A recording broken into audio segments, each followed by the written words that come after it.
This episode of the Bayou Dragons podcast is proudly brought to you by Dragon Industrial Wrap. Fierce. Ready for any project, no matter how big or how small. Dragon Industrial Wrap. Episode 52 of the Bayou Dragons podcast. It is your normal host, Porter May, alongside with Mitch McCall. We have two very special guests this afternoon.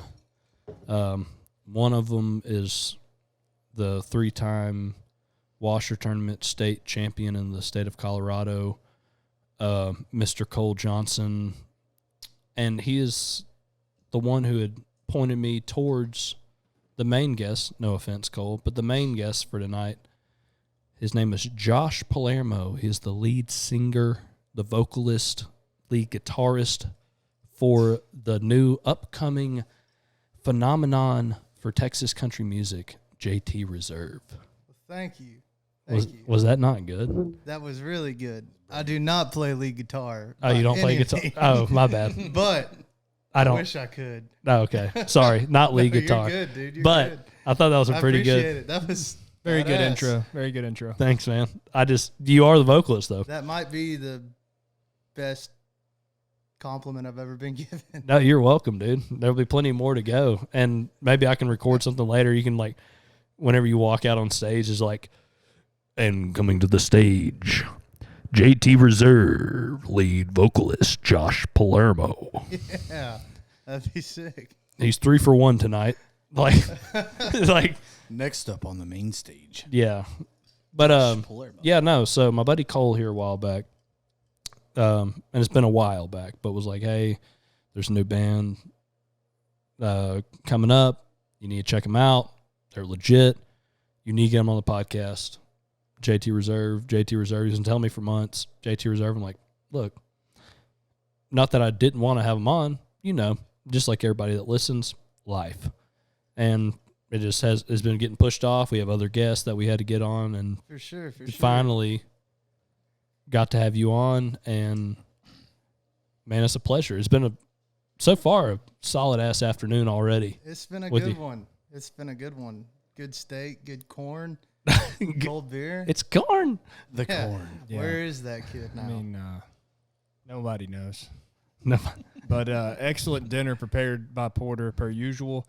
But for those of y'all listening, JT Reserve, they are a new and upcoming band. And I'm going to put a clip in right now of we recorded a couple songs on the back porch. So And I told you I was sorry. Guess that didn't mean that much.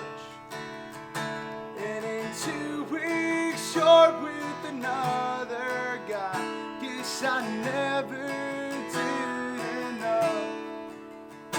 Now I'm sitting on my back porch, drinking away memories of you. Oh, I can't wait to get rid of the smell of your perfume. your perfume, dude. That is a great song. it's a banger, Thank you, man. Thank you. Like, so here, whenever, first off, props on the song playing on the back porch.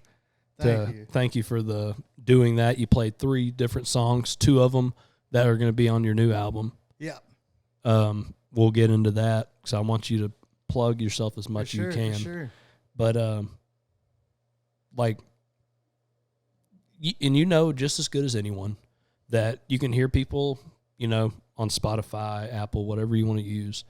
It's like, man, these guys sound good. These guys sound good.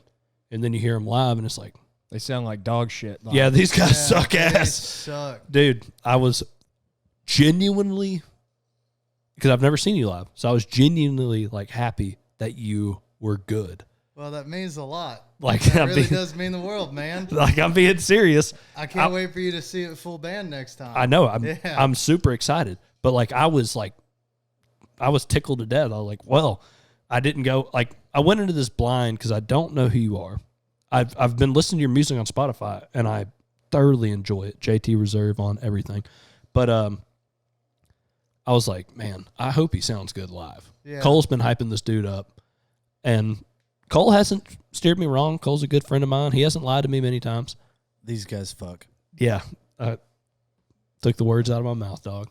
No, he was legit. You were legit on the back porch, and I appreciate you doing that, letting us clip a little bit of it, man. putting it on the Yeah. podcast. We're going to, post it on Instagram, TikTok, all that I stuff. appreciate it a lot, man. It helps out. So, before we get into it, like, when did you figure out that you were, like, musically inclined? What did you just figure out that you wanted to do it one day? Did you start playing when you were young? Yeah. Have you always had the ear for it? Yeah, it's a really weird story. So growing up, I was always like an attention whore, kind of. So like I feel always you. liked doing stuff where I was in front of people, whether or not that was like playing sports or doing music. And it really kind of kicked in when I was in middle school. I started playing piano, and I took drum lessons and all this stuff. And it really started whenever I was playing at church. When I was in middle school, I started playing at youth group, and then in high school, I started playing at different retreats and stuff like that. And it's kind of weird how this all turned into like the Texas music, because like when I was in high school, I was always playing at church, and like I would learn covers and stuff, but I would always just play them in the room at my parents' house. They've heard me play too many Cody Johnson songs and too many Granger Smith songs. It's hilarious. Good old classics. Yeah. But the weird thing about this is I really got into it whenever I was in probably 8th grade is when I learned how to play guitar. And I wanted nothing to do with country music. I thought country music sucked. I was really into like alternative rock and pop punk music. So You're talking like 3 Days Grace or a yeah, Day to like, Remember dude, a Day to full-blown Remember. I was a emo. Warped Devil Tour Wears kid. Prada. Yeah, Emo I was a the whole Warped way. Tour kid. Hell yeah. I appreciate that music too. Yeah, and it's really cool because it kind of leads into like whenever I was in high school, I was always learning these songs by these bands that I liked, that I looked up to, and I think I was either a sophomore or a junior in high school, and I went to Gator Fest, and I was on a date with this girl, and Cody Johnson was playing, and I was like, I can get with this. Kojo was playing at Gator Fest. It was a great show.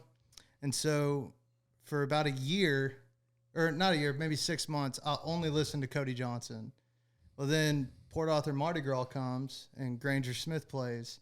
And I'm like, okay, so I'm only listening to Cody Johnson and Granger Smith. And for a long time, that's all I listened to. And then I had a buddy of mine that was like, hey, have you heard the Taco Bell song? And I was like, what are you talking about? Co Wetzel. And he played me Co Wetzel. And I was like, February 28th? yeah, Is that it? yeah. And I was like, you mean to tell me that there's a brand of country music that kind of combines these two things that I love? And so I got really into Co and Parker and Reed Southall. And I started learning all their songs. And at the time, I'm playing... Well, I got to backtrack a little bit. When I graduated high school, I decided that I wanted to go do mission work for a year. So I was pretty much, I say touring across the country. We were doing retreats at different high schools and churches, and I was doing all the music. And when I got back, my buddy Blake Smith asked me if I would be a part of this young adult group and I would pretty much help with all the music. And in that, I met my guitar and fiddle player, Troy Laughlin, and I already knew Troy, and I already knew my drummer, Zach. He played drums for the young adult group, and we just kind of started, like, in between songs being like, hey, dude, check out this lick that I can play, or check out this song that I learned, and it was all Texas country covers, and we were at a house party one time, and my buddy had a guitar, and I hate being the dude that's like, oh, you got a guitar, dude, let me play. And I was playing, and my buddy was like, dude, you should go do that at the brewery. And I was like, maybe. But Are we talking about the same brewery? yeah, Nature's Brewing Company. Nature's Sorry, Brewing yeah. Company. Yeah. Nature's Brewing Company. Shout out. They've been on the podcast. I don't know what number it was, The but brewery. Still one of my favorite episodes. that was a we've fun Yeah, episode. We That like was to a call it good the episode. office. Not- It's the office. in Not our- cutting you off, but No, if you yeah. have not seen that one, Tyler Blunt, fantastic We need to guest. do that again. We Yeah. had a blast. Look right here. These guys. Nature's Brewery. Yeah, there you go. Yeah. I brought my mug. Yeah. He brought his mug. That's how legit these guys are, and they're great Yeah. guys. And they've been good to us, man. They've been really good to us. But we're at this house party. I'm playing, Co Wetzel covers, Parker McCollum covers, like all the popular stuff at the time. Yeah. And my buddy was like, you should do that at the brewery. And I was like, man, I don't really know. Like, I've only played at church. I really want to do that, but I'd never really took that step to do it. And that kind of gave me a little confidence boost that, people thought that would Right. be a good idea. Well, my parents, they throw this New Year's Eve party every year. And my dad was like, hey, if y'all want to set up, y'all can play a little show. I was like, hell yeah, we'll do that. And there's a dude there. His name's Jason Knox. He is one of the nicest guys I've ever met. He said, hey, I want your band to come play at New York Pizza and Pasta in Beaumont, Texas for a slice of pizza and a Coke. Hey, fantastic slice of Dude. pizza too, by the way. Outstanding. If you're a local, If you're a local, if for you're sure. local, New York Pizza and Pasta, not joking, go quite often. Yeah. Fantastic. So Good slice. So we play there, and we're like, okay, it's just me and my guitar player, Troy, at the time. And we're like, okay, this was pretty cool. People liked it. And at the time, we had no original songs. We were only playing covers. And we got asked to play at a birthday party. It was a 30-minute time slot at the Log On Cafe. And all of our friends came out and supported us. And we were like, we're booking a show at the Nature's Brewing Company as soon as we can. And in that time frame, I was like, you know what? Like, if we're going to do this, we need to have an original song. And so I went back home and I went to bed and I went to work at 4 o'clock in the morning the next day and wrote my very first song that was the title track of our EP. And we played our very first show at the Nature's Brewing Company. It was in March of 2021. And it was just still me and Troy just playing acoustic. And from that, we got so much feedback, and we were like, okay, like, This let's might be put- something. let's put the pedal to the metal and see if we can do something with it. And here we are. Dude, so I've always wondered, and don't take this wrong, you're not a Co, you're not a Parker, Exactly. you're not yeah. playing at Houston Livestock Rodeo, but Yeah. you've been playing some pretty big venues. You've played some music festivals. We're going to get into all of that, but how does it feel going from playing a birthday party to now you've performed in front of thousands of people, Yeah. literal thousands of people? It's really funny that you say that, because I was telling Cole on the ride over here, I'm always reading off lyrics that I've written. And I told Cole, I was like, man, I've been dwelling on this a lot recently, that, in whatever you do, if you put your all into it, there's going to be people that tell you you shouldn't do that. That's not a good idea. People are going to tell you that you suck. Yeah, we get and, that all and the all time. this stuff. And you're going to stress out, but you can't forget to enjoy the ride through that, because at the end of the day, there's going to be a time when I play my last song, and I don't want to look back and be like, man, I wish I would have done this, or I wish I would have done that. I wish I would have dropped one more F-bomb. Yeah, yeah, Yeah. Give So us, it just kinda- give us some hardcore shit. yeah. And it just kind of all falls into that. I struggle sometimes with being proud of myself, but I look back and I'm like, man, in 3 years we've already done so much. What's going to happen in dude. the next 3 years? So it's just kind of keeping an open mind and trying not to dwell on the hard times, and just kind of try to see all the good shit that's coming. Well, yeah, you can't dwell on all the negative and all the 100%. all the bullshit, because if you do that, then you're not going to be successful. Yeah, you know you're what I gonna mean? just If you're drive too yourself worried down. about all that shit, yeah, it's You just will not gonna- grow. Exactly. grow. That's Exactly. literally and you hear the negative Yeah. louder than all the positive. It's Yeah. all, you're always going to have a lot of positive, but it's like that one negative. You don't want to hear it. So it speaks louder. So as long as 100%. you block that out and like, man, shaft those people. Yeah. But I didn't know that you came from like a youth church group singing to JT. That's cool as shit. Yeah, Dude. and dude, like so many musicians, that's where they get their start is playing at church. And like I will cherish those memories that I made. I learned so much from that, and like learning how to, that's kind of where I learned my stage presence, is being able to talk and play at the same time. Well, yeah, that stuff like helps. that, Like so. that really is kind of like a stepping stone to that. Like instead of like just being somebody that's like, you know, very good at playing guitar, very good at singing, can write songs, and tries to book their first show, it's like, I've been doing shows since I was 12. Yeah. I've been playing in front of 85 old people at the Methodist Church in Finette for like the last 3 years, you know? Yeah. And, you know, you just get good at being in front of people. Yeah, you get comfortable with it, and that was the thing that like I didn't really even, I've never even thought of it like that. Yeah. So that's eye opening to me right now. Yeah. Well, I mean, we're not in the same industry at all. But like the first time we did a show, I felt so awkward. I'm saying a show like just selling our merchandise or apparel in person. Yeah. I'm like, people are going to think we're retarded. This is dumb, Yeah. gay, whatever the fuck they want to think. Fuck But those people. that, dude, the only people that showed up were people that wanted to meet us, liked us, wanted to buy our stuff. Like I was like, oh, this is actually fun. I like doing this. I love doing the shows, man. And They're a so blast. like, and it's gone from doing like local shows, which they're not small by no means, like the Texas Rice Festival, the Anahuac Gator Festival. But like we went and did Texas Trophy Hunters. There's like 50, 60,000 people walking through that weekend. Yeah. And we're talking to not all of them, but a majority that are going to come by, and our number one thing, old people walking up, Bayou Dragon.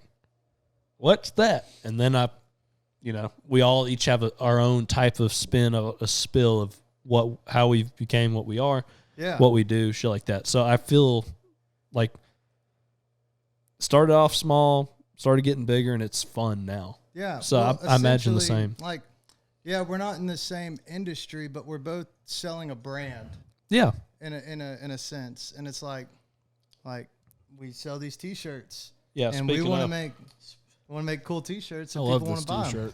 T-shirt. As soon as he presented it to me earlier, I immediately took the shirt off I was wearing. Yeah. Put it on. By the way, Absolutely. if you go see JT Reserve in person, get you one of these shirts. That shirt right If there. you is want of one, the shoot us a sickest things in DM the on game. Instagram. agree. We'll ship it to you too. Oh, really? You sell them online? Well, you just gotta DM us. Oh, okay. Send us a DM or email us. We got all of our merch on our Instagram, so Oh, cool. go check that out and send us an email. JT Reserve. And when we make a post, we'll tag you and For all sure, that shit. yeah, that'd be sick. I took a little video of you singing earlier in cinematic view on the Heck yeah. Dude, iPhone. it was like perfect. Oh, yeah, dude. Golden hour. I felt It like was Texas. 100% golden hour. And you sounded great. You really did. Thank You did. Cole. I appreciate I'm proud it. of I you. had a trailer in the background full of trash. And that Cole I- said, leave it. I was like, man, I'm going to Leave leave it. that trailer. And he's like, no. Leave it, man. Let's trailer. make this country as fuck. Let's do leave it. that there.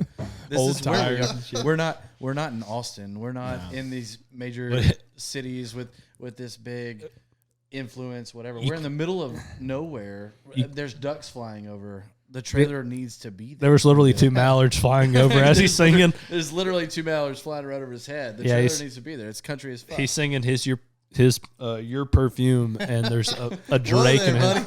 My bad. Look, No, you're I gotta go. Your cologne. Your cologne. Your Man, cologne, his, hers, your cologne. Speaking of random bullshit, whatever, ducks, I've thought about digging a small pond in the back of my property and just getting like all kinds of different species of ducks and just, having them live out there. I think that'd be badass. Mandarin, Just like all I kinds think of so. shit, like all the Southeast Texas species and just yeah, white cheek pintails. all kinds of shit. Actually, don't have anything from North America. Just all exotic. All exotic, South American and Asian. And I'm sure there's a market where you can buy like the hatchlings or whatever. You can, but they're like a mandarin. I was looking the other day because I've been wanting to do this. Like the same thing. I don't have a pond, but raise a few of them and let them go with the tags, Bayou Dragons. Banded Bayou Dragon tags on a mandarin and throw them out in Southeast Texas. Go release them in the refuge or something. Which I know it's highly illegal, but you know what? If someone shoots a mandarin, they're not going to call the law on us. They're going to be like, this is the coolest shit ever. And they see Bayou Dragons, so like, these dudes are dope as shit. I'm not calling a game warden on me. But like I was looking at it, it's like $45, $50 a hatchling. That's not bad. It's really not. But like you can buy like a mallard's like $5. But I will tell you this, one thing I don't want to do is get geese out there, and it's just too much noise, you know. Those start getting up in price. Well, just being at the lake, they have all those Canada geese up there. Man, they're just they come in the morning up at the peninsula, and they're just.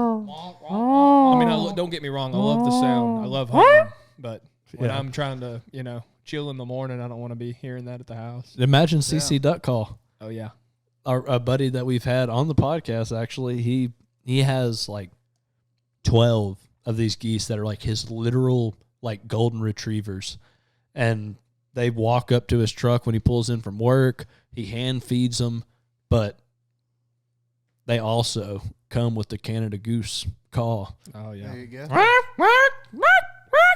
Yeah. I would like to do that one day. That call also makes me come. So. Yeah, in person, but not some farm raised trash in my backyard. But earlier, and we'll get back to bullshit and all this stuff. I'm kind of just trying to get a little background on old Palermo over here. Yeah, man. You were talking about your first song you wrote. What was your first, like the one that you said you did your EP on? Yeah, so the first song I wrote, this is the title track of our EP. It's called Texas. And at the time, I was working for this rescue company, and we were this is in the middle of, or towards the end of COVID. This company got a contract with us going to different plant gates and literally just taking temperatures of people coming into the plant. They had to do that to me when I was going in the plant. They'd shoot my forehead. Yeah. Really? Take my temperature. I was that guy. Yeah. And that was me. They would not let you in if you had, you had fever. You weren't allowed in the plant. I did not have that. Yeah, 99.2. every single You're day. not allowed. Yeah. Wow. It Crazy, was crazy times, man. So the shifts started at 4 o'clock in the morning, and we didn't leave until 6 p.m. And y'all work in the refinery, so y'all know how shifts to go. Yeah. Like, people come for from about maybe 4:30. It's usually 5 to 5. Yeah. Let's say 5 to 5. There was a lot of downtime in that. And imagine. Once I got through that, 11 hours. Dude, I got to the end of TikTok twice. Maybe man. The occasional lunch break crowd, but yeah, it people was get to leave for lunch. It was honestly like the most cush job that I had when we were just doing that. Then it got crazy, but I had a lot of time on my hand, and I was like, you know what? I'm just gonna start. I've never tried to write a song. I'm just gonna see what I can come up with. So I was like, you know what? I woke up this morning for my shift, and there's a lot of these plant workers that are working 7/12s, and there's a lot of people that are working 9 to 5. So that's where the line came from. It's waking up for your shift, dark and foggy, air full of mist, working 9 to 5 or 7/12s. And I wrote that, and I was like, holy shit, that sounds good. That sounds badass, I was like, dog. that sounds good. And then I just kind of kept on going. And it was like I kind of felt this little spark go off. I was like, all right, well, I'm going to kindle this. I'm going to build a fire with it. And I ended up finishing the song in maybe 45 minutes. And I had the rest of the shift. I finished it by maybe 6 a.m. So I had the rest of the shift to just sit there and be like, man, I wish I had my guitar right now. You don't have your shit. Because didn't. Because you really don't have the tune or something. You just like the lyrics. Like I knew the rhythm that I was going for and everything. But that night, a bunch of my buddies, we get together and we drink whiskey, and that night we were getting together, and my buddy had a guitar, and I was like, as soon as I got there, I was like, I need to borrow your guitar for maybe 30 minutes.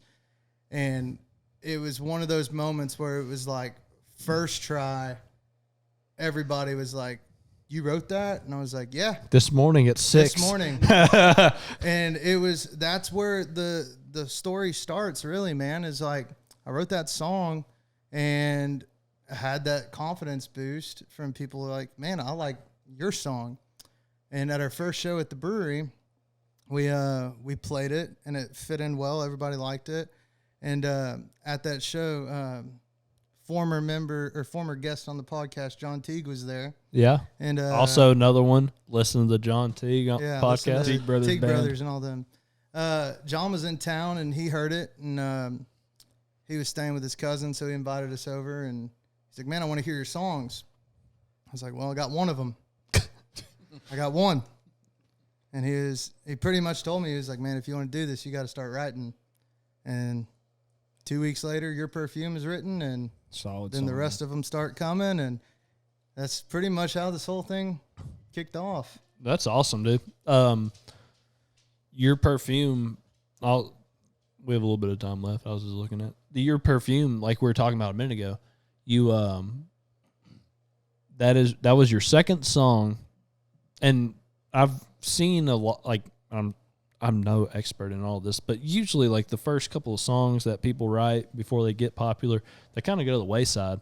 But your second song that you wrote is now like starting to get a trend on Spotify. Yeah. I saw today it has like 30,000 streams or something like that. We're really close to 30,000. We're Really? 200 away. 200 But away. We can round up, dude, all day. Hey, dude, I'm always round up. Me too, man. No, dude, that's a fantastic song. I just heard it here appreciate it, recently man. because I was listening to your. I see your old. I just shuffle. I shuffle through. I'm listening to stuff, and here a while back I heard that song, and I was like, "Son of a bitch, that's a good song." Yeah, and then man. I appreciate it. I was like, really "Damn, do. dude." Josh, what do you do like full time work? Man, so I work for an engineering firm right now. I work as an environmental science tech. So I work under a bunch of environmental scientists, and they're all great. They all support the music and everything, and really good people. 2 of them are really avid hunters. So that I told one of them, I was like, "Man, I don't really shoot ducks a whole lot, so you might you're have fine. to help me out." And he was No, like, dude, that's "If it just- flies, it dies." No, we don't. Guy that told him that. No, that's not why we had you on the podcast. I wasn't going to even ask you a hunting question. I was just like, And you were also telling me on the back porch to make a little extra money, you do a little distribution in fentanyl. "Yeah, man, I do the best deals in town. Mushrooms. Best deals in town. No, that was a joke. I'm just We sell kidding. them out of Cole Johnson's house. Bullshit. Sell them out of the shop. Yeah, if you buy a Bayou Dragons hat tonight, you get your own. Fent. Dude. We're cutting on that one. We're going to get past the fact that Josh is a giant fentanyl dealer. But, so you've done some very big shows. I'm joking. We're really going to get into it. No. I wasn't going to leave you. question, or- I really wasn't going to leave you open like that. To that being said, he's doing a very big show. A opening for Lucius and William Clark Green in about a month and a half in Port Neches, and it's going to be the absolute turnover Huge. revolution for the Where is Yeah. that taking place at? It's going to be Port Neches River Fest. It's going to be us, Uncle Lucius, and William Clark Green. It's May 3rd. I believe we go on at 6. Uncle Lucius comes on after us, and then William Clark Green will headline it and take the night away. I have a boner thinking about Yeah, that dude. show. No, It's gonna be so good. Yeah. It's I've gonna be seen so good. I've seen 2 of the 3. I haven't seen you, so I can't say that. Yeah, we But suck, I will dude. say this. No, y'all are great at fentanyl. But I will say this. Uncle Lucius and people that like there's a lot of people that are like, I know songs, I don't know artists. Yeah. Keep the wolves away. Like, you should know what that song is on that, what was that show, Yellowstone? Yeah, it was on Yellowstone. Yeah, it was on Yellowstone. So like, if you haven't listened to music, you've watched Yellowstone. Like, that song's kind of done its whole little like So everybody's heard this song now Yep. at some point, even if they haven't searched for it. Because, like, I've never seen an episode of Yellowstone, but I know a lot of people that have watched Yellowstone are like, dude, have you heard this one song? I'm like, yeah, I know the two people that wrote that song. Yeah. I'm like, Great song. great song. It is. It And really then is. William Clark Green, local hometown boy, basically. Yeah. And Essentially. and I've seen him 3-4 times You know live the, acoustic. The first time I saw William Clark Green was at the Stockyards at Really? Billy Bob's. Oh, really? Man. Yeah, That's pretty dope. I Fir- enjoyed it. What a It's a damn perfect good time show. to be at the Stockyard. Yeah, That really perfect is. time. Yeah, Like- it was a great show, and dude, I like the Stockyards a lot. There's a lot of shit to do Yeah. out there. Man, we got offered a show there this Saturday, but we had to turn it down because we're already booked. It was Where really at- sad. where It was at? at Filthy McNasty's. I don't know. I don't Out there. see. I couldn't tell you all the places we went, but we kind of bounced around when we went, and Yeah. what a good time Stockyards. Yeah, are. you're the guy that dips, right? yeah. I heard that story. But yeah, literally a guy approaches me in some bar we're in. He's like, "Oh, you're the dude that dips." I was like, "Yeah, that's me." Yeah. Yeah. Probably like, yeah, there's about 50 other people Yeah. between Hey, the that rest of them. well, that's good though that you're getting reached out by, like, places like that too. I mean, Yeah. because that's a real big music scene. Like, we went for the Texas Trophy Hunters up in Dallas, and we're hanging around or it's actually in Fort Worth, ain't it? Technically, I mean- shit, I don't know. I don't know. Off the I top- really don't know the median, like the Dallas Fort Worth. It's right there. Fort Worth Yeah. is better. Well, There's- yes, we there's agree. Definitely a You fine should've seen line that between fucking- Dallas and Fort Worth, and to say that you're gonna go see this show or be in this Dallas area. Dallas is great. Don't get me wrong, but it's a whole different scene. Well, yeah, no, Fort Worth has what it has, and it's got it going on. We There's stayed- there's an underground scene in Fort Worth that would blow Yeah. your mind. it's fantastic. It's incredible, and you don't have to go far. You walk next door, and you're blown away by the next band, the next band, the next band. And for the fact that this guy has an offer to go there, we're gonna see something. Yeah, pretty I special. mean, you have between Fort Worth and Austin, unless, and I'm like, that is for Texas, that's the two, Yeah. and then after that, probably San Angelo or like yeah, Corpus. I'm just saying, Yeah. like, but like you have, Hey, we just booked one in San Angelo. Did so, you really? Yeah. That's so far away. if you Yeah, had to it's gonna say, be a fun Cole, drive. if you had to Like 9 say hours. It's so far. for like country music, and I'm not a Texas country music, but I would say like Nashville, Austin, Fort Worth. That's probably your three main ones that, like, for Texas country music that you would be like Texas country, red dirt scene. Red Dirt, May throw OKC in there. Nashville, Yeah. Fort Worth, Austin. Yeah, That's probably your I big mean, three. Austin always has been the live music capital Yeah, the Mecca. world. It's the Yeah. Mecca, but these days, really, to find the bands that you really want to go see, you have to go to Green Hall. You have to go to like places south of Beaumont, like where we are right now. The scene Yeah. here is better right now than it is in the majority of Texas. Yeah. We have some names that are coming out right now that are absolutely going to blow your mind. And you don't have to go far if you live here. But if you don't live here, you're not going to know until you pick them up on Spotify or you pick them up on iTunes or whatever media and that you want to find them in. But it's coming and it's big. And Yeah. Texas is coming back on the scene, and it's coming fast. And I mean, hell, the guy I'm wearing on my shirt right now is incredible. Jordan Hicks, go see him. It'll blow your mind. It'll blow your mind. There's a These lot guys are of coming out of nowhere. Yeah, no. We do have a lot of upcoming artists around. And I'm saying around this area, like within an hour of us is like Yeah. I consider my area. And there's some really good musicians coming up. Y'all are one of them. Y'all's band, JT Reserve, is going to be something. But I mean, you have like, just in our area, you have John Teague, you have Rance May, you have JT Reserve, you have Running on Credit, you have Oh, Lonesome. Old Lonesome. yeah, You got Lonesome, Pug Johnson. Bug Johnson. Dude. Fucking Cousin Cal Cut. Man, Yeah. and Shit. I wanna harp on this. Pug has done a lot of good for us, and he is absolutely killing it right now. Yeah, he is. He's playing somewhere here. And he's playing at the barn. He's playing at the barn. Yeah.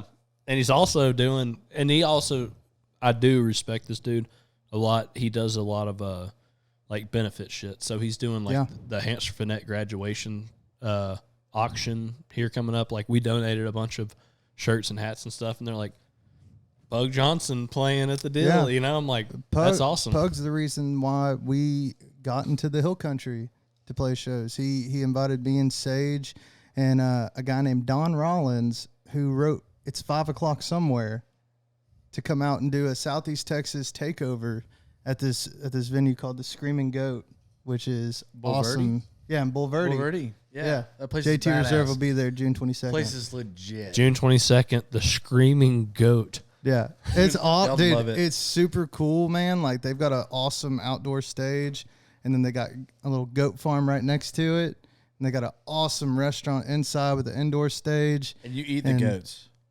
You don't eat the goats, You see, but they are the goat. Don't say that. Goat tacos. that's so funny because I've like, not saying like, but there's like, I know 3 or 4 different places in Texas that is like live venue places inside of a goat farm. Yeah. Really? Fredericksburg has one that like I went and watched. No idea. Oh, dude, look, no one does. Yeah, I don't even know the name of this venue. I was just driving one day, back roading, like wine drunk, and I found this place with tacos. I drive up, and there's 500 goats. There's a taco stand, and there's a stage playing some local band somewhere around, like, you know, Lukenbach, somewhere like that. And I was like, wow, these guys sound good as shit. These tacos are fantastic. I'm petting a goat. And goat tacos. Goat tacos. Like, I'm talking, the whole situation was cool as shit. And I was like, yeah. I marked it. I was like, we're coming back. We have. Like, Yeah. I've gone like 2 or 3 different times. You have to. I need to know because me and my wife, we went to Fredericksburg for our anniversary, and we went to all the big wineries out there, but we want to go back, so I got to know about this spot. Don't ask Porter. Porter don't know anything about Fredericksburg. Porter can line you up with a house in Hatcher right outside of Fredericksburg that you'll open the cabinets and there'll be scorpions in it. Yeah. I can do it all. It's a good spot. You want Johnson City? You want Hatcher? You want Lukenbach? You want Fredericksburg? Do you want I want them all. Kerrville? No, me and my wife went to Fredericksburg. I think it was like a year or 2 ago for our anniversary. And that Porter goes all the time, or he did, you know, there for a while. So I said, hey, man, what's some good spots to hit up? He sends me a notes like full of all these different wineries, restaurants, because, you know, he knows all the good spots. And all of them were pretty solid, man. And Yeah, I didn't think I would enjoy, you know, wine country. dude, that place is But awesome. It was a damn good time. Damn good time. A few times I didn't feel my toes at 2 o'clock in the afternoon, but It's absolutely legit. Like, if you have a chance to go to Fred, go. Right? And And honestly, the last time we were there, you were there yeah, with your wife, right? yeah, we go a lot. And you were like, hey, why don't you just come stay with us? Yeah, and you came and stayed with us. And we got hammered yeah. driving down some back roads through some cattle guards. And I was like, hey, why are we lost in the middle of somebody's ranch? And she was like, no. So at that point, I couldn't drive. Let's be honest. Yeah, And Kaylee's driving. And she's like, why are we in the middle of a ranch right now? I was like, I don't know. This is where the map's saying to go. And then we show up at this house in the middle of nowhere. And Porter and Delaney and was it Doug? I guess. I think Douglas. Doug. Doug was just solo and dolo in it. And I legit, I'm to the point that I need anything of sustenance in my body whatsoever. And I just immediately walk to the pantry and go to open the door to get some bread. I just need something. And I open the door and I look down and there's a scorpion, like its tail is touching inside the gap of my thumb and index. strike? And I was like, wow, Porter, you really know how to pickle them. I do. You do. You never would have found that place. You never would have found that place. You probably drove through like 5 Great Pyrenees, We would have had no idea. 700 acres of cattle. Hey, and then we had a badass weekend. We had a great weekend. Boozing on some vino and just having a We ended up. ball ass time. Was that It the one so where we fun. went to Doug's Dude, aunt's house? We went to Doug's aunt's house and got absolutely belligerently Yeah, blackout. they make Yeah. their own wine. They make all of their own wine. I want and their it's name. hey, That house was 45 minutes from the first cattle guard, and there was like 6 more, and that was the slowest drive to the house I've ever had in my life. Great time. Leaving there was not the greatest. Yeah, but we time. literally drove like- a dirt road home. So if we would have wrecked, it would have been into a mesquite bush. Yeah, No one would have been harmed. and we'd have probably ran over a fallow or something. And, Yeah. and we'd have taken a deer home. An axis. Access or whatever. It would have. That was an incredible experience. That was one of the funnest times I've ever had with you, Porter, and I really appreciate you being my friend. Yeah. You know what, Cole? I like you, man. You know You're a what? good That guy. sounded gay. I'm sorry, guys. No, it's fine. No, well, he's gonna suck my dick later. So. I gotta go. No, but why I really wanted Cole to be on this podcast, and not because he's a good buddy of mine or whatever, but Not at all. he is some call the president of the Steamboat Springs Music Festival in Steamboat, Colorado. President, mayor, Don't make his head secretary. Too big, man. No, I'm not. I'm going to bring him down a couple of levels. But mayor, vice president, whatever they want to call him. He's won a washer tournament there once, twice, 3 times, whatever. Second, a few times, fourth. He gets rooms. And if anyone doesn't know what Steamboat Music Festival is, we're going to elaborate on it. It's The Mecca. It's cool as shit. Cole, It's the why Super don't you, Bowl of Texas music. Why don't you kind of explain what the Steamboat Music Festival is? And then Let's. I'm just adding this to your talk. Bring in Palermo into this. Oh, actually, Bring I'd love to start with Palermo, but let me sum it up as fast as possible. Right. So, Steamboat Springs, Colorado, 38 years straight. Dixon Productions out of Austin, Texas, has been running this Texas Country Music Festival, and it's the Mecca. It's the Super Bowl of Texas country, and they put you in front of 40, 50 artists. You've got 4 or 5 days. You've got ski in, ski out lofts. You've got everything that you could imagine. You go board or ski for 4 or 5 hours every day, catch the first chair, and catch a concert at 1. And the concerts don't end till midnight. Then, after midnight, if you're in the know, the real Steamboat starts. And there's some after hour stuff that really would blow name your some of mind. these artists, because I want people to know how legit this shit is. When you're talking Steamboat, you're talking everybody. You're talking anything from Roger, Kevin Fowler, Treaty Oak. Stony Root, Treaty Oak, Parker McCollum, Parker McCollum's Co been there a Wetzel. couple times. Parker McCollum, probably 4 or 5 years ago. Parker went and made a last. We were sitting at a bar, it's a venue. So there's 14, 15 stages, and it's all different venues. You could walk to everywhere or take a bus to get there. And they make everything as easy as possible. So once you pay and you get there, everything's handled. And we end up at whatever bar Timber this and was. Torch or Timber and, something? it used to be called Bear Creek before Timber and Torch. It's Timber and Torch now. And we're sitting 3rd or 4th row. And it's me and Doug and Ford, and it's a good group of buddies, and we're having a blast. And Parker has 45 minutes before he has to play. So he goes and makes another run and shatters his collarbone. So Parker comes out probably an hour and a half in the show, and they have been piecing together these bands and these guys, and this bass player for so-and-so, and this guitar player for whoever, and y'all come sing some original stuff, and Parker comes walking out and A cast. in a Or a sling. in a It was just Yeah. a sling. Justin Jenkins sent me a photo of that. Oh, Jenkins was when it happened. Jenkins always there, right?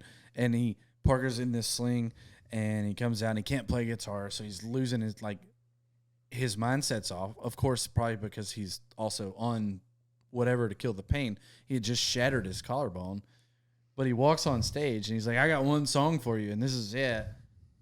And he sings "One Headlight" by the Wallflowers, and we're losing our freaking with one headlight, just getting Fantastic absolute- song, by the way. Right. So that goes back to the basis of what Steamboat really is. Dixon Productions, John Dixon, the guys that run this show, absolutely nail this music festival. And it's probably the hardest music festival to get your hands on. Like, it's so hard to get in unless you know somebody that's going. You have to have a room leader. You have to have all this. But once you're there, you'll never leave. For Texas country music, I think, like I said, if someone's going to call me a dickhead because I don't know, but I'm saying Steamboat and Mile Zero Fest.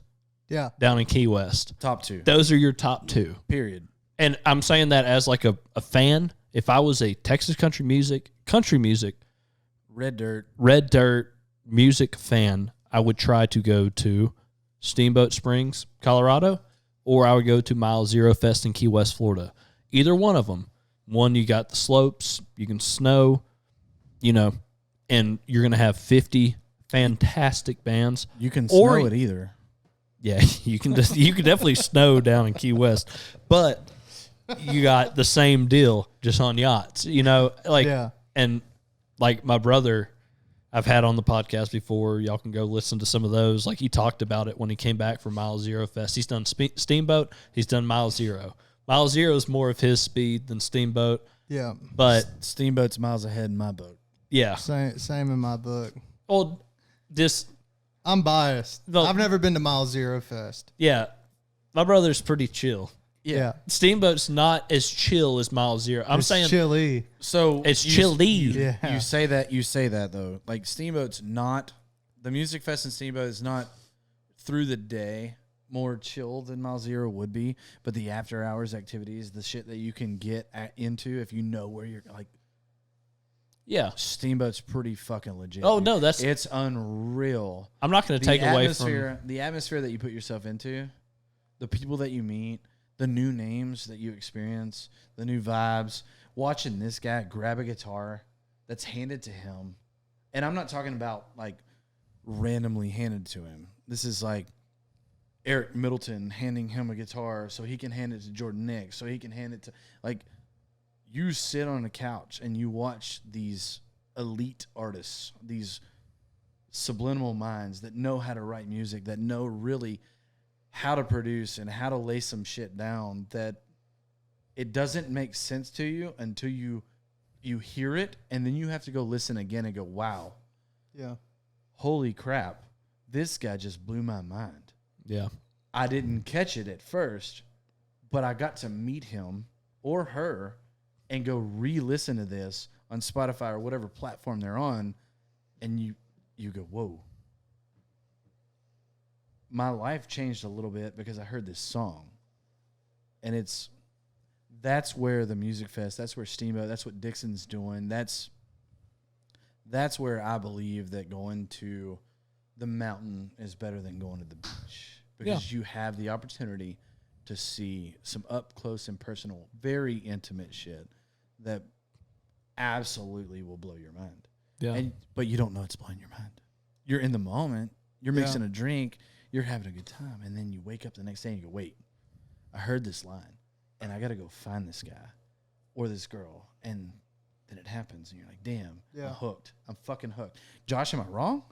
You're not. Most of the time, like, if you hear one of these artists playing, you try to go find them, and they might only have 2 songs out because they're in my boat. They're trying to get music out. They're trying to get their name heard.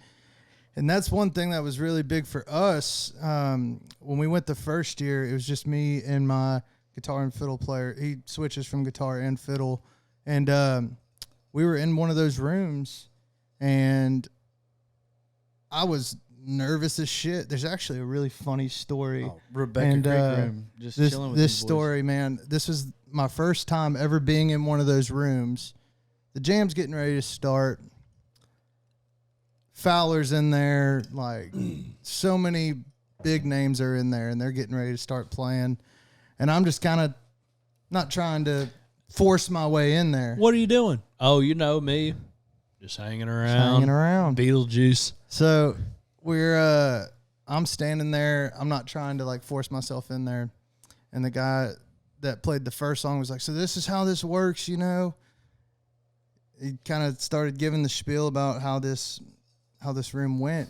And Cole's brother goes, at the top of his lungs. He's like, "Hey, equal opportunity. This motherfucker needs to sing." Matt. And I was like, all of these people looked at me like they were supposed to know who I was. And I was like, shoot, yeah.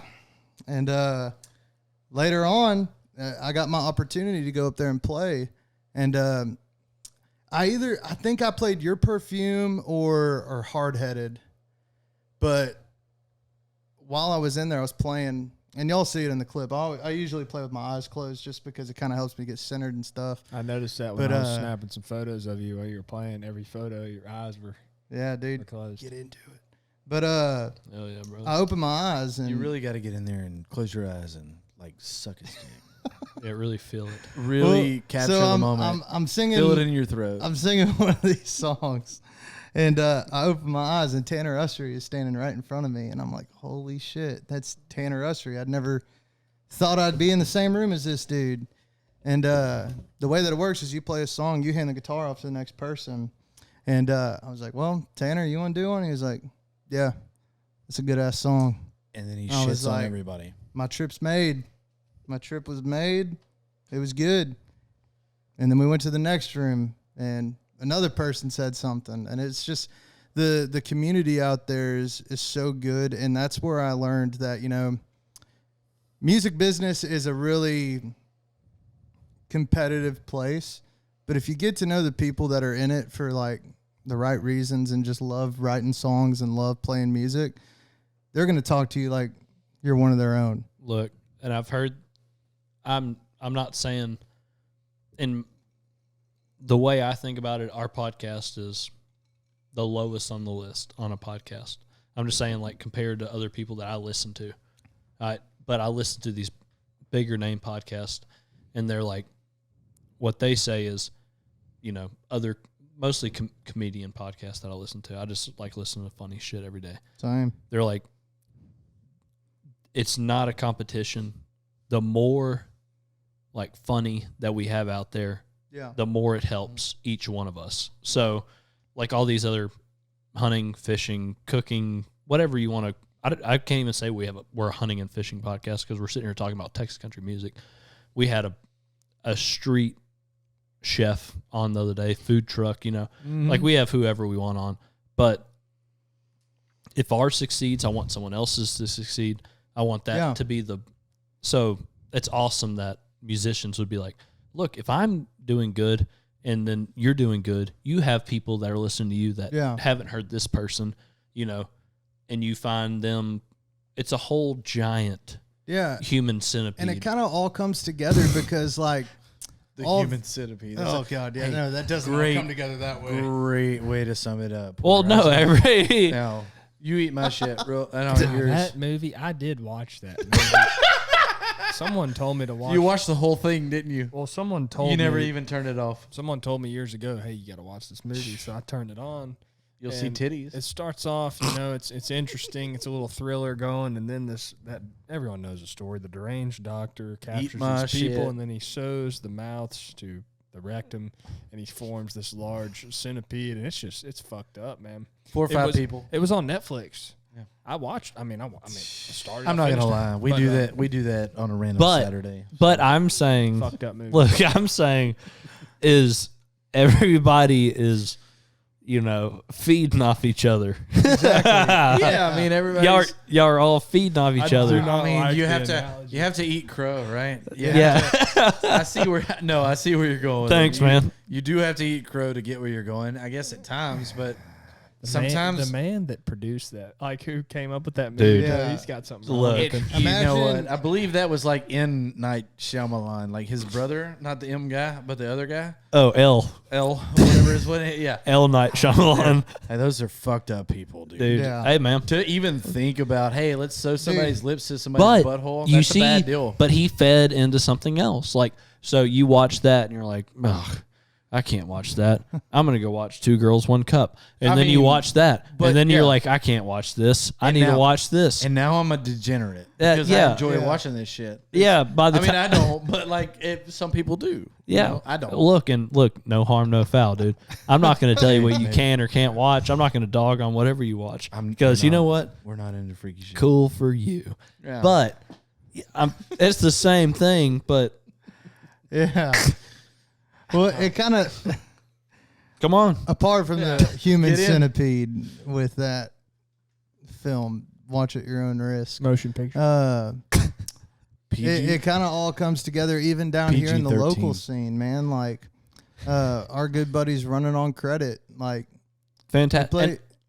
No, keep No, going. yeah, like we play shows with them, and the way I see it is, you know, if they're doing good, that's good for us, and if we're doing good, it's good for them. If we can build each other up, and we all have the same goals, why not That's help it, each other dude. out to Look, get there? I touch your butt, you touch mine. It's Yeah. fucking Exactly. great. You eat my Yeah. butt, I eat yours. But No, I said touch, Porter. I- Calm down. I was a little nervous because I didn't know, and I'm glad we've got to this. But we're gonna have Sage Elmore on here soon. Yeah, He's the lead for Running on Credit. Y'all need to listen to them too. Same with JT Reserve. Jam If you listen to JT Reserve, it'll say people you might like, Yeah, and yeah. Running They're on on Credit our- will pop on. But I was they're like, actually our number one, like, fans also might like. oh, fans. So Okay. yeah, so if you go to our Spotify, listen to all of our songs first, and then go check out Running on Credit. Yeah. They Plug got some good yourself, songs dog. out there. You don't even have to eat butt first. Like, Yeah, it you don't even have to- happens. yeah, you They just have to- make it Yeah. happen. But I was like, man, I don't want to talk about Sage or Running on Credit too much, just in case that, you know, I didn't know if y'all had any kind of No, dude, like, sour man, beef, That band No, is no beef so there. some fentanyl beef. No that beef. band is so Fentanyl. freaking good. Like, Sage to me is one of the best songwriters I know, and their whole band together just comes and just makes this music that you're like, man, I dig this. Like, I remember the first time I ever heard them, and I was like, I'm hooked. I don't care if I have to go on YouTube or Facebook videos to listen to them. Like, I want to support these guys, and they've supported us, and we've packed out the tavern a time or two The out there. The best dive bar. The best dive bar in Texas. Yeah. I mean, that's the whole point is, like, you know, we got to build each other up. And, you know, I know you were asking me, like, what I do during the week for work. And, you know, I have a lot of clients that are, you know, hours away. So, like, there's sometimes when I'm driving for 3 hours, and I listen to a lot of podcasts when I do that. And I've listened to y'all's a handful of times. And there's one in particular that I listened to, William Clark Green. It was on the Jared Morris vibe, which Jared Morris is a badass artist as well. And he was asking him, you know, like, how did you feel whenever, you know, y'all were in the game for so long and Parker and Co. just kind of started passing y'all up on the bill? And, you know, at first you're like, man, like, we've been doing this longer. Like, we should be going up. But at the end of the day, you know, the more eyes that are on them, the better it is for all of us. And so do you have any big shows coming up? Yeah. So we talked about Riverfest earlier, but we got a really big show coming up locally at this badass listening room called Seven Oaks Event Garden. Man, they have been so good to us. Courtney, the lady that Riviere. runs it. Yeah. She does such a good job of finding musicians, finding good songwriters to come in and just pretty much tell the story of the songs and in such like an intimate setting. It's really not a big venue. Our show is going to be outdoors in the garden, so it'll be a little bit bigger. But I have nothing bad to say about that place, man. Like, I've gone to countless shows there, seen so many people that will just make you cry because you're listening to them and it's like you're not allowed to talk. You just get to hear everything, every word, every note. The sound there is amazing. It's honestly one of the best venues out here. But we're playing there April 27th. Yeah, you can get your tickets at Seven Oaks Events Garden.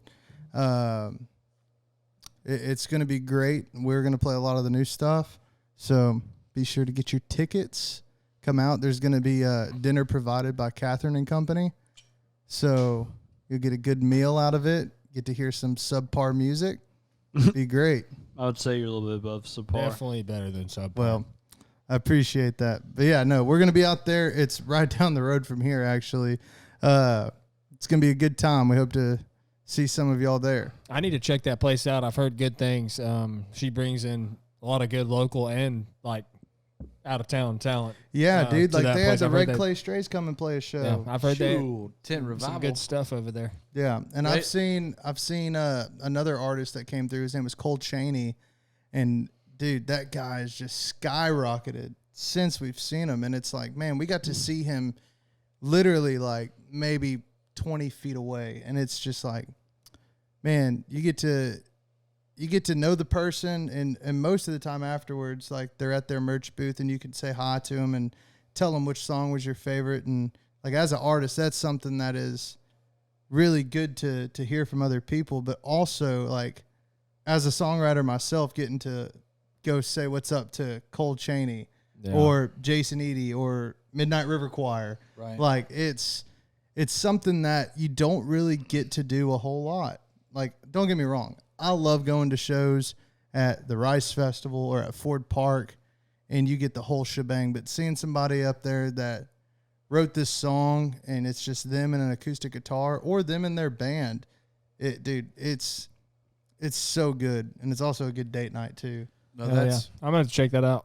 That's one thing I'll say about this area is you travel a lot. I travel a lot, especially to follow music, to follow these new bands and try to see what the new sound could be. And most places you go, it's an event center, or it's this arena, and it's, thousands, hundreds or thousands of people, and they're all singing the music, and they're all having a good time, and that's a blast. But when you go to a venue like Seven Oaks or Corville's or one of these places around here Yeah. that make you sit down and they feed you a good dinner and you get a bucket of beer and you sit there and listen to the story behind the song, and then you hear the song, and then you clap and cheer and you give all the praise, and then they do it again, and then they do it again, and it entwines you. It makes you the appreciation that it gives you for what they've done to be in the place that they are, to be in the place that you are, right? Because most of the places that you travel around the country, they don't have this. They don't have the low-key, I'm going to sit in a chair and listen to you sing, and I'm going to clap when you're done, and I'm going to give you praise, and I'm going to give you whatever. The artist has to feel like something special right there, right? Yeah. Like when you go play a big show and people clap in between songs and then you just start another song, it's one thing. But when you have the opportunity to sit down on a bar stool and strum a little bit and sing And talk. and tell the story, it's got to make you feel so good because they Yeah. love it so much, right? I'll give Seven Oaks I'm a huge Corville's guy. Like Love Big Cor- Rich. Big Rich, Corville's, Love they it. do it right. Excellent food, by the way, too. Excellent food. And great love barbecue. and love Courtney and love Seven Oaks in the rabbit hole. Yeah, Like, no, but I was going to get to that. But like, I had heard about the Seven Oaks, and I was like, there's no one that can do it like Corville's. I've been in so many intimate, like, rooms with artists. Like, I've seen Shane Smith and the Saints. I've seen Midnight River Choir. I've seen Zach Wilkerson. The list goes on, like, insane. I actually have a funny one with you, Cole, which I've been 38 times with you. But I was like, you know what? Cole actually got me and my wife tickets to go see Kevin Galloway at Seven Oaks. And I was like, you know what? Fuck it. We'll go. And I think it was actually, like, you gave it to us for our anniversary gift.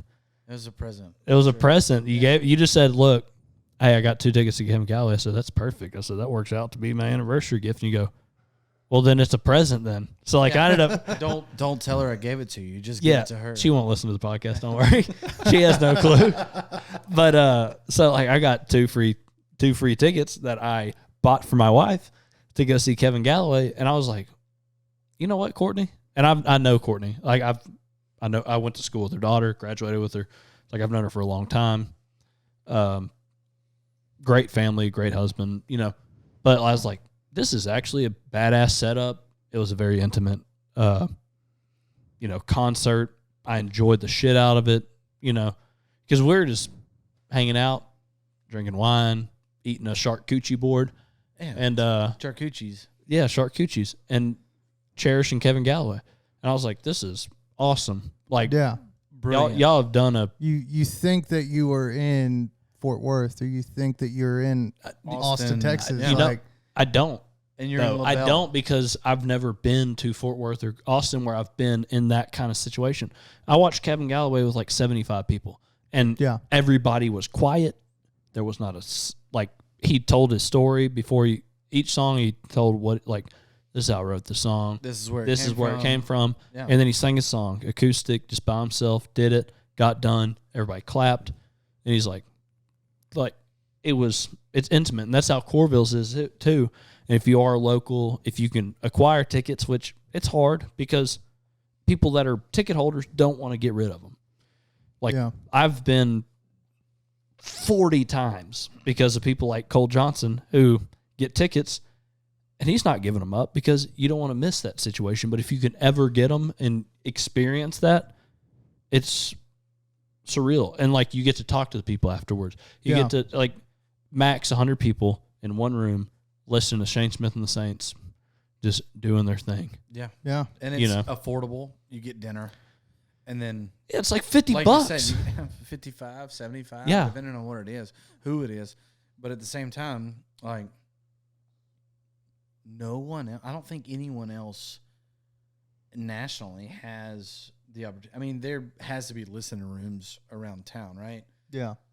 Any town you're in. But we traveled to New Braunfels. We traveled to Ruidoso. We go places to see people. We go to Red River. We do all these festivals. We follow and try to see the best music possible. And we want to hear the stories about why the music is.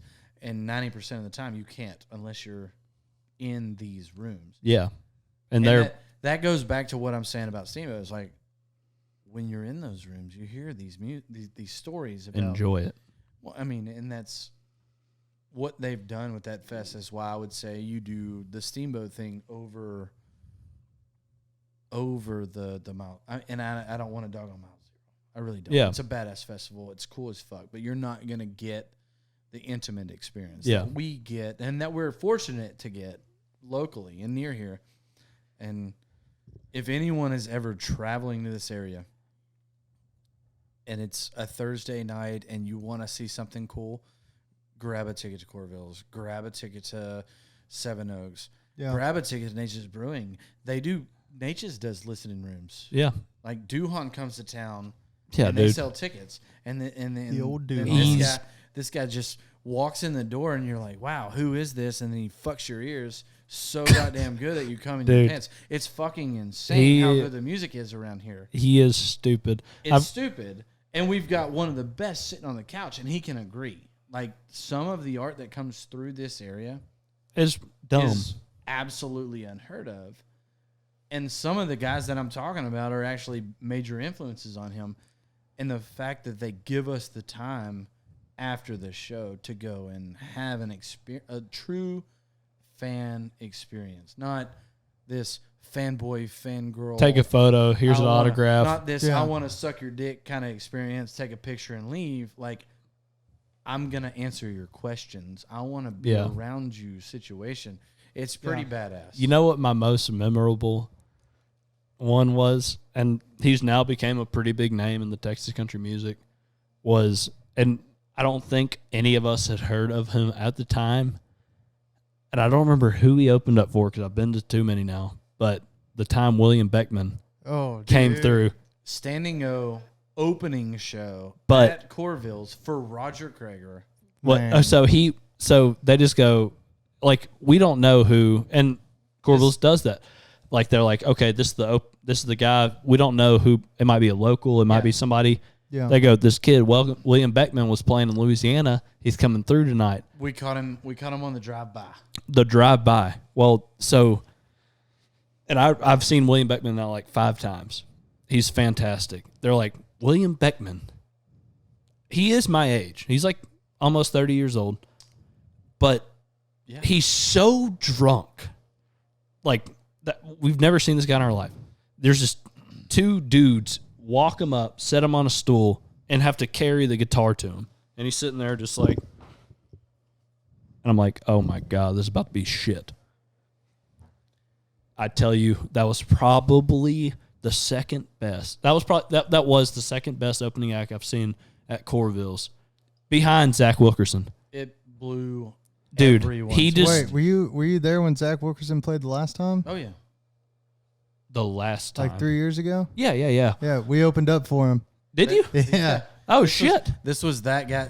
That guy opened for the first time at I'm Corvallis for Zach look, Wilson. I'm sorry. You Zach, heard it here first, dude. Hey, dude. Zach Wilkerson he made my panties wet, dude. They made me cry. Dude, he was so good. But my dick was hard. No, William Beckman came out. I was like, there's no way this dude's gonna be able to play. And he just 5'3", 120 pounds, ding, ding, ding, ding, and just I wish I.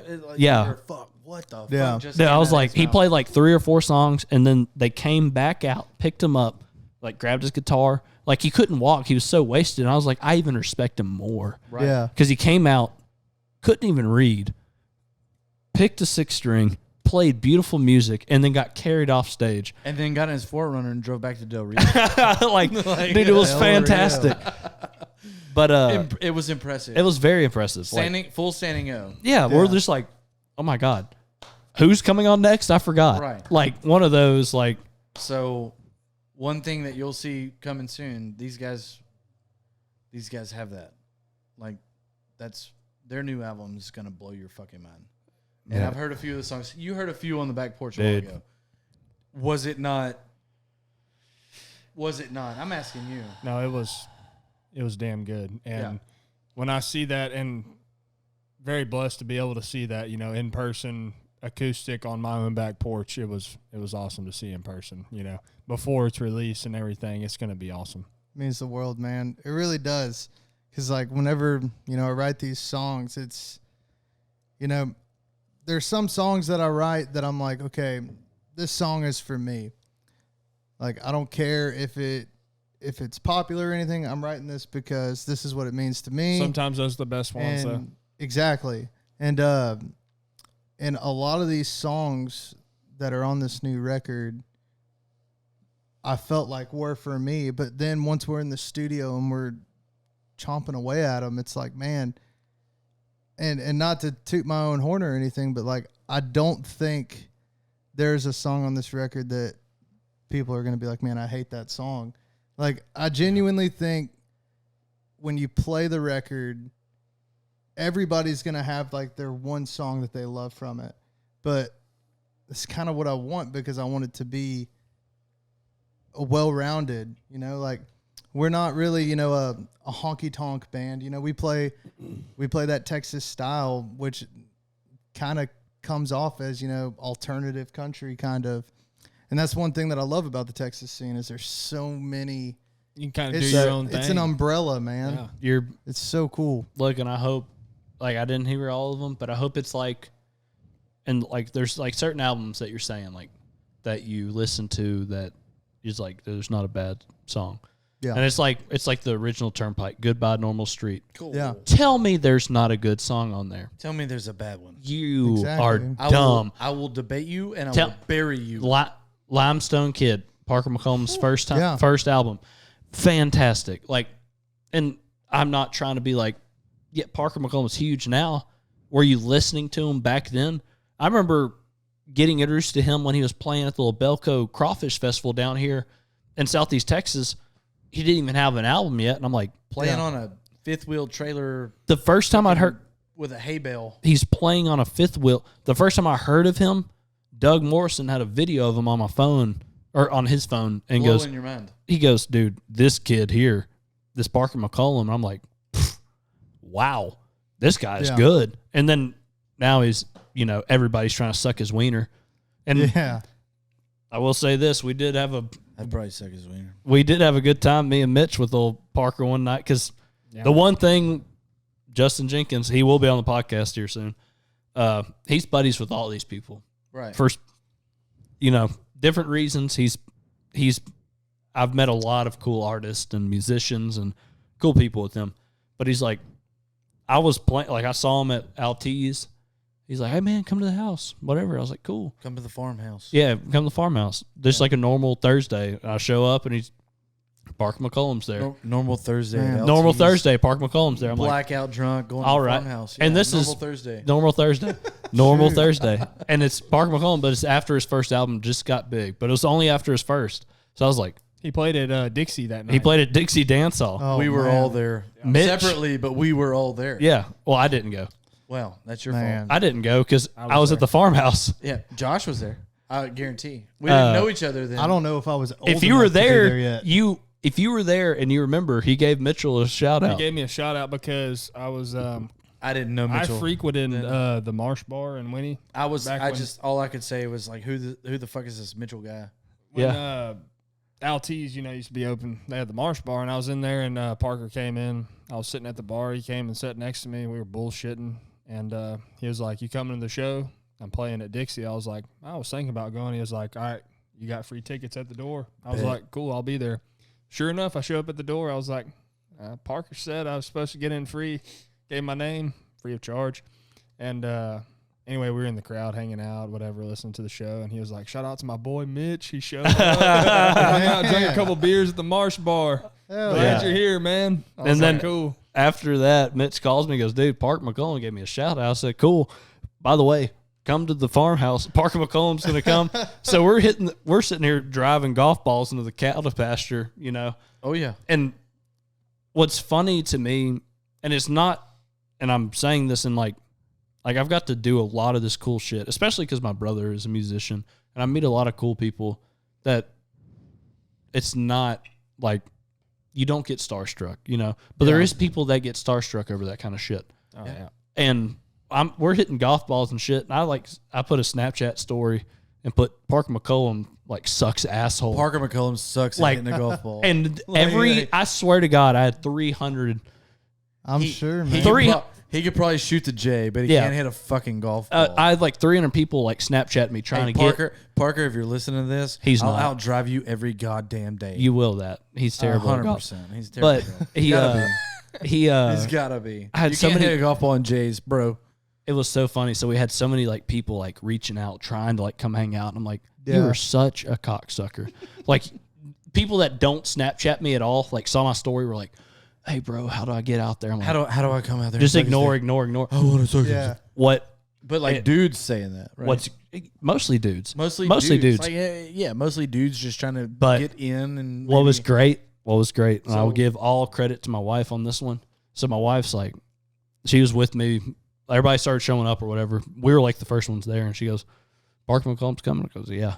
She goes, I'm literally going to not acknowledge him once tonight. I'm going to act like I've never met him before or ever heard his name. So Parker McCollum shows up after the Dixie Dance Hall, and he's everybody's hanging out, and I'm like, yeah, no, I've heard of you. And he walks up to my wife. She's like, Delaney Crowder. And he's like, this is before we're married, but he's like, Parker McCollum. She goes, Parker McCollum. Who? And he's like, I play music. And he said, I play music. And she goes, I've never heard of you. Straight up big dick the shit out of him. She's like, oh, I just played at Dixie. She's like, never been there. Straight up all night, ignored him. And even when we left, she was like, well, it was very nice meeting you. What was it? Parker? Parker.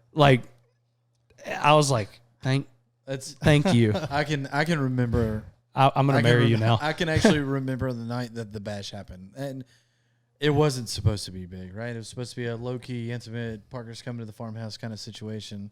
Sorry, Justin, if this is a problem, but 1,000 fucking people come rolling down the dirt road, and we were freaking out. And this is a long time ago. Don't judge me for this, but I'm on the back porch just rolling blunts because nobody can, right? And everybody wants to. I just became that guy. I was like, okay. And like Murph handed me a bag of weed and a bunch of fucking blunts. And I was like, cool, here we go.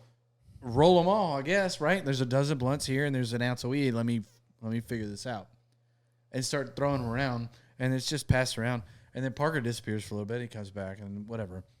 But I can fondly remember how much fun we had that night based on the fact that I clearly remember driving, because I lived in Winnie at the time, and I was driving back to my house down like 1410, right? And I'm going over the bridge over I-10, and I'm one-eyed, and I am losing my absolute mind. And it's like 4 o'clock in the morning. I was like, why am I doing this? You know, my wife's going to kill me. What happens, blah, blah, blah. And I get home, and she's like, where the fuck have you been? Typical shit that you would experience, right? Because she wasn't there with me. And I was like, well, you know, I've been hanging out with Parker, and they played at Dixie tonight, and they ended up at the farmhouse. Justin invited us over, blah, blah, blah. And I've been rolling blunts, blah, blah, blah. And she was like, wait, you, like, 9 times out of 10, she's so mad, period, which it's the next thing now. But at that point in time, she was like, wait, you didn't tell me that Parker was coming. Like, she would have got out of bed and got mad. She would have got out of bed and because got so you didn't tell her up to come and like, and that guy was so big, so fast. And I mean, I think honestly, the reason we're here is because we believe in this dude right here, and it's gonna happen. And everything that we're saying, Josh, right now, it's so much fun for everybody involved. Yeah, don't forget the little people. But don't, yeah. Like He'll forget us. Hey, We bro, will. I feel like I'm with the big times bro, right now, man. Hey, bro, we're still here, and you're going to strike some gold in this next album. It's 1 or 2 songs especially that I've heard absolutely people are going to want to, like, fuck with you. Good or bad. But they're going to be there, and you're going to get all of the good vibes and all of the animosity, and you're going to have the same situation where, like, hey, this guy's playing in the middle of nowhere, and 1,000 people are just going to show up. And you're just going to have to be the dude that deals with it and do your own thing and stay true to who you are and write the songs that you keep writing, because we love your music.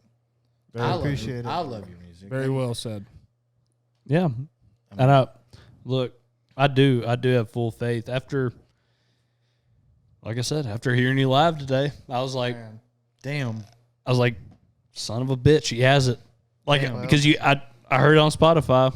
You know, I've been listening to you on Spotify. I'm like, this dude's really good. But after hearing you today, after you, like, gave us a mini concert on the back porch, talking to us, telling us, like, what this song means to you or what this song was about and shit like that you would do in a big crowded situation, I was like, yeah, this guy got it.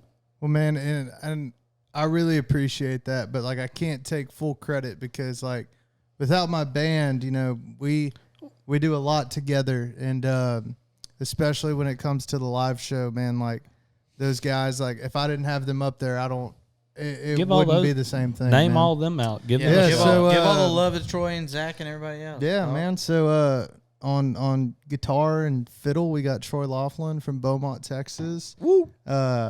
On the bass guitar, he's our newest member. I think he's from Mid-County. I don't know which part of Mid-County. I'm just going to call it Port Arthur. His name's Shelby Balsano. Kills it on the bass. On lead guitar, we have Caleb Broussard. Caleb. Taco. He went to Broussard. school in Hampshire, Texas. Yeah.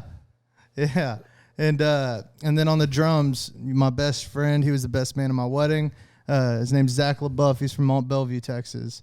We lived together for a year and a half, and we've been through some shit together, and like it's my ride or die. And like when we're all together, like when we play, it just there's some sort of like, I don't want to say magical feeling and make it sound weird, but like magical. it's just like, It's magical. man, it's There's so a much connection. fun. There's a It's connection. so much fun. There's a vibe there.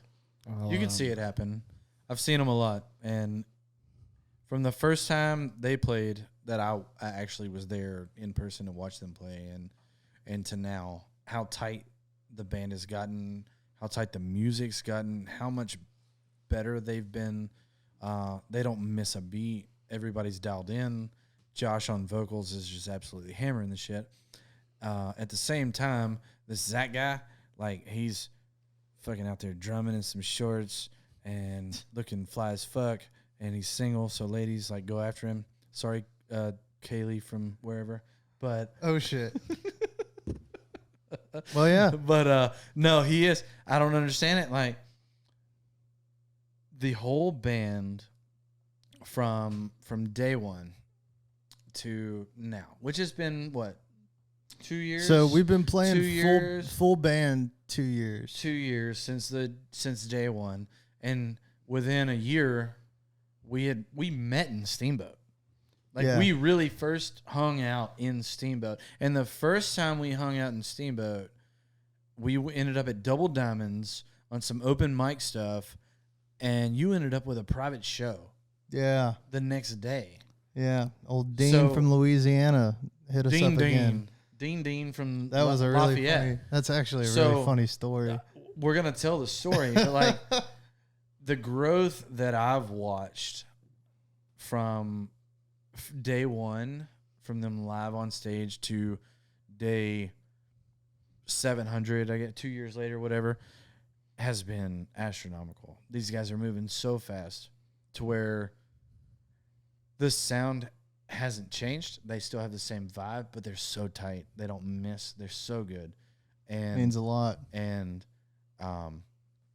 that's what, I mean, really, that's what keeps me coming back. Other than the fact that he's one of my best friends now, right? He's Yeah. 11 years younger than me. He's a young buck.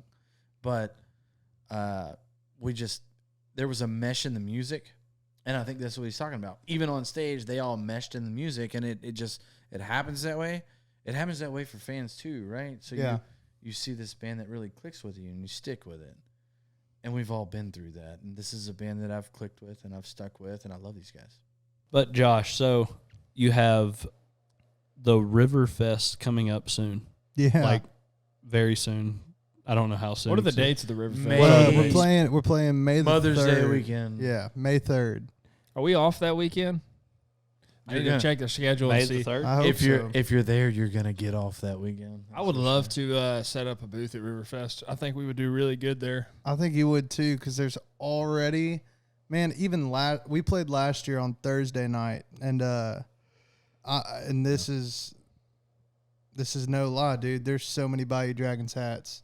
Yeah, I Running love seeing around there, Bayou man. Dragon hats in public. So many dude. Dragons What's hats. great? I was at the fair last week. I saw quite a few, and I was just like, I walked by, I see one, I'm just like, hell yeah. Hey, Yeah, I'm not gonna lie. The other day, we're on the fishing on the lake, and there was a family, and it was definitely a dad, son, grandfather combo, and the son was probably like 12 or 13, and he I'm not gonna say this is for sure, but we drove by, and I was wearing a Bayou Dragon fishing shirt, a Bayou Dragon hat, the whole get up. 'Cause I always do. I rep the brand that I want to succeed, and he leans over and points at me and is talking. I'm like, he's probably saying, I think that guy works with the Bayou Dragon.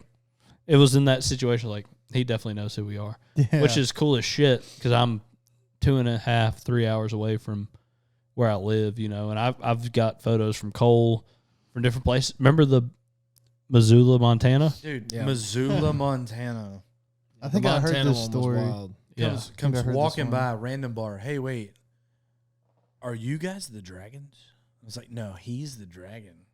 I don't know who you are, but we'll take a beer. Yeah. You want to buy Yeah. a shot? Cool. But yeah, random bar, no air conditioning, downstairs, shithole bar, right? Yeah. Downtown. Enjoyed the trash out of it, though. Downtown Missoula, Montana. It was like, hey, do y'all got some Rainier beer? And they were like, yeah, we got that. And then it was like, yeah, we got some fucking Bayou Dragons It was too. Good. it was great because you were wearing a Bayou Dragon hat, and he goes, Bayou Dragons, I love their shit. Yeah. And you're like, Yeah, That's him.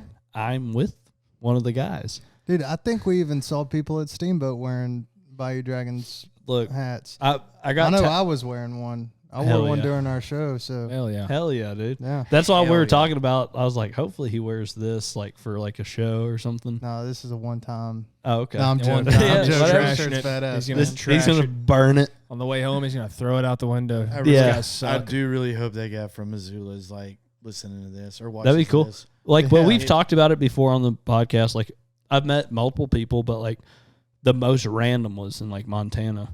Montana, Like, Missoula, Montana. not Missoula, but like I'm talking Oh, like back- like way up. Back road, farmland, like in the middle of nowhere, Montana. We got Man. Going car. hunting. We're scouting the field. I've told the story on the podcast before. Guy backs up. Hey, I know who you guys are. I follow y'all. I'm just like, that's badass. cool. Like we're Yeah. we're in a literal city population of like 7. maybe like 7 maybe. -2. Like that's the temperature. That's the temp for sure. And that the year that we were there was probably -2, and he was just like, man, I follow y'all stuff, and I was like, that is cool because we're in the middle of nowhere. Yeah. We're on a back road in nowhere land, and this truck kept driving by multiple times. We're like, we're about to get cussed out by a farmer, something, and this big F-250 rolls his window down. It's like an 18-year-old kid, and he goes, dude, Bayou Dragons, love your shit. It's like, dang. Damn. I wish I Hell knew. yeah. I wish I knew your name, but Yeah. you know what? If you're listening to this, He was 18 in Montana. Is probably like Colton with 2 I's or something. oh, probably Yeah. Dang. Colton Ranger Colton with no G. Colton with 2 I's. Yeah, Maybe like, yeah, Ranger would be cool. Or yeah, like Brigsby with like Brigsby. three three G's. Yeah. Man. Yeah, Brigsby. Welcome to the new world. Yeah, but so you have Riverfest. You have a new album coming out. Yeah. We've heard a little bit of that. When's the new album coming out? Man, we new don't record. have we don't have a Record. date yet. We don't have a date yet. We went and recorded these songs the first 2 weekends in February, and our producer that we worked with, man, is just he just knows what he's doing, and we should be getting some mixes back soon, and we'll see if we got to change anything or if we got to do anything, but hopefully by summer we'll be releasing a single, and then Look, it'll start flowing after that. look for your hope, my hope. I hope that it gets big enough where you can leave your 9-to-5 job. Man, it would be cool. It'd be cool. I hope to God, like I'm gonna pray for you tonight that Please. that you get to leave that, because I do that all the time for us. You know, Yeah. it's a far stretch. I do appreciate everybody that has supported us and followed us along this trip that we've done, but I would love to be able to just do apparel and do podcasts and do Yeah. that shit. But that's what a lot of people do. A lot of people want to do that, but Yeah. I see, and I don't want to sound like I'm, sucking your wiener right now, but you have a talent. You're a great songwriter, and after hearing you today, on the back porch, like, this dude got it. Man, I really do appreciate that, man. Like, it really does mean the world. Me personally, like, I've only been writing songs for 3 years, and I can't wait to see, what in the next 3 years what's to come and everything. And it's all a craft and it's all a grind too. Like, y'all are killing it by, y'all are working shift work in the refineries out here, and y'all probably get home deadbeat tired, but you got orders you got to fulfill and podcasts to do. And it's the same thing with us, man. Like, we'll work, and, everybody in the band has different jobs, but, sometimes we're getting off at 5 and hauling ass to a venue to go play a show. And, now it's getting to the point to where we're like, okay, we got a show in the hill country on a Friday night. We got to leave by a certain time, get in a F-150 with a trailer and haul ass to make sure we get there. Yeah. But like I was saying, you gotta remember to enjoy the journey, a part of it, Yeah. or on the way for it. So Yeah, you got to, man, because you never know. I'm not saying it's going to for y'all or for us, but it could end at any moment. So you might as well enjoy Yeah. what you have now. And right now, y'all are living it up. I mean, y'all are about to do some really big shows coming up. Y'all are about to open up for some really big names. And, I mean, that's fun. Yeah, dude. And it's kind of come full circle for me because, like, I have two really big influences in the Texas scene, and that is, you know, Shane Smith. I think Shane Smith and the Saints, they put on one of the best live shows you could ever go to. Fantastic. But he also, like, Shane doesn't do this alternative rock style. Like, he has his own thing that he has cultivated, and it's so cool to see, but it's authenticity. And then, you know, I'd say my biggest influence is William Clark Green. And so now that I get to, you know, open up for him, like it kind of comes all full circle, you know, like, yeah, I'm busting my ass and the band's busting their ass, and, you know, we shoot for the moon, and it's cool whenever, you know, we get to land these cool shows. Yeah. And for this one, it's, I mean, I'm stoked. We've got to open up for some amazing people. Like, we did a show with John Stork and Pat Green last year, and it was a blast. We got to open up for Cody Canada and The Departed, and that was a blast. Like, it's fantastic. just like, we got to just keep, you know, pushing it, and who knows, eventually somebody will be like, man, we got to open up for JT Reserve. Yeah. And that'll be another full circle. Look, and for that'll be a us. full circle. I'll be like, look, we had Palermo on the podcast, episode Shoot, 52, you know, back before he was big time and forgot about Hopefully who we the Bayou do Dragons we were. do another podcast on a tour bus. Don't That'll be forget cool. about us. Dude, hey, dude, once No, you get a tour dude. bus, I would love to do that. Let's do it. I'll offer to buy y'all's trailer, man. Dude, come on. Like, Dude, our trailer is a piece of shit, man. I won't say ours is. Ours is Y'all's nice. is pretty Ours nice. is pretty man. nice. But, Dude. like, you know, just like anybody, we grind. Yeah. You grind. That's what you got to do. You got to grind. You got to be willing. And this is for the listeners. I do get this question a lot, like from like other younger people that are trying to start brands and shit. And I'm not against other people starting the same kind of content that we are, because like I was saying earlier, it helps. Yeah, If you succeed, I succeed. exactly. Not saying we're anywhere near like a Sitka or a Drake or anything like that, but someone sees a video of Sitka, you know, they post hunting videos, then it's like Drake waterfowl hunting videos, and then this hunting videos, and then down the line they're like, oh, there's Bayou Dragons. They're shooting Yeah. Canada geese up in North Dakota or whatever. You know, it's a full circle of we all help each other. So I would love to see that. I can't wait till you succeed.